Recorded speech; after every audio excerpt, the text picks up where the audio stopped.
Hey, it's Rick with the Rock Bottom Outreach. It's Real Talk Wednesday. You know, growing up, I had a farm in Honey Grove, Texas. We raised Black Angus cattle. Even though I had a home in Irving, went to MacArthur, had a farm, and that was when I just was a complete joy, man. I was fishing, I was hunting, I was around the cows. We raised Black Angus cattle, and so periodically, I'd get on a calf or two, and you learn that some cows you don't mess with. It was one name Friendly. You can get on Friendly and ride her around if you wanted to. That's how friendly she was. But, I always had a desire to start bull riding. And I know that sounds crazy, but it was actually 1992, and I'd got wind that I could go out to Mansfield, Texas, a place called Cowbell. And for $10, I could ride a bull. And my buddy Eric Davis went with me. And so we went out there, and I think it was a Friday night. I don't know if Eric remembers that or not.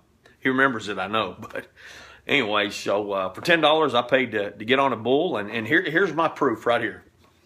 That is yours truly in 1992. Riding a bull called Speckles. And if you're a real bull rider, it wouldn't take you long to look at that picture and see what went wrong real quick. Number one, I'm not on my rope, and I'm too far back, and I'm leaning back. And so, does that make me a bull rider? No.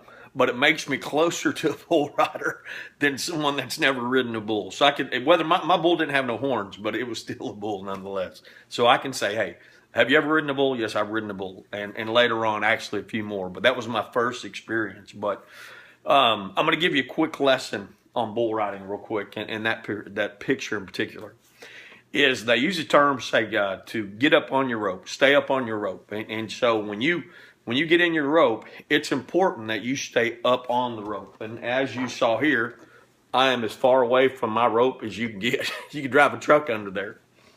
And so, and then you want to try to stay centered. You want to keep trying to remain centered, focus on the center part of the back of the bull's head. And I may be saying this wrong, so if you're a professional, correct me.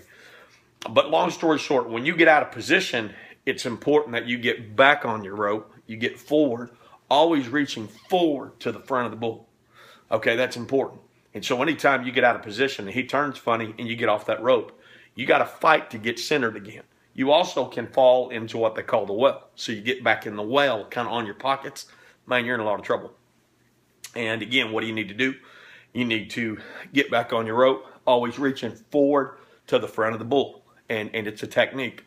Do you ride them all? No, you don't. What do? You get back, you get bucked off, you get back on. That's just how it is. You can't ride them all.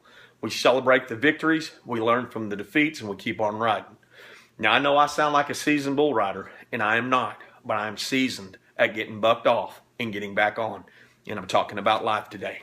That's exactly what I'm talking about. It's so important when you say, man, I don't know what went wrong. If you're a bull rider, you're a cowboy. Look at it this way. That you got to stay up on your rope. You got to reach forward, and forward is Jesus. Forward is Jesus.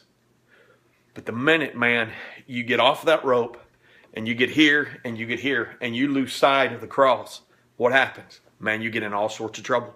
It's important you stay cross-centered. Now I'm saying cross-centered. That is so important that you understand what you're reaching for. What are we reaching for, man? We're reaching for Jesus. That's who we're trying to be. Right? Now, let me explain it to you in biblical purposes. The book of Matthew, Peter walking on the water. I think it just sums it up. It says, Jesus walks on the water. Immediately, Jesus made the disciples get in a boat and went ahead of them. And it said, all of a sudden, let me get down here. All of a sudden, then they looked and they saw that Jesus was walking on the water. And they're like, oh my gosh, Jesus. And Peter says, call me to you, Lord. And so, he says, Peter, come to me. And so then Peter got down out of the boat on the water and he came toward Jesus. But when he saw the wind, he was afraid. He began to sink. He cried out, Lord, save me. Immediately, he reached out his hand. He caught him. He said, you have little faith. Why did you doubt? What happened? Peter got off his rope. Peter stopped focusing on Jesus, meaning reaching forward to the cross, and he got all twisted. He started focusing to the right, to the left. He lost focus. I don't know where you are in your life, but it's important. If you keep getting bucked off, The only thing you can do is climb back in that chute, get on, and continue to reach forward to Jesus, trying to stay on that rope. Hey, it's Rick with Rock Bottom Outreach. It's been Real Talk Wednesday. Bam!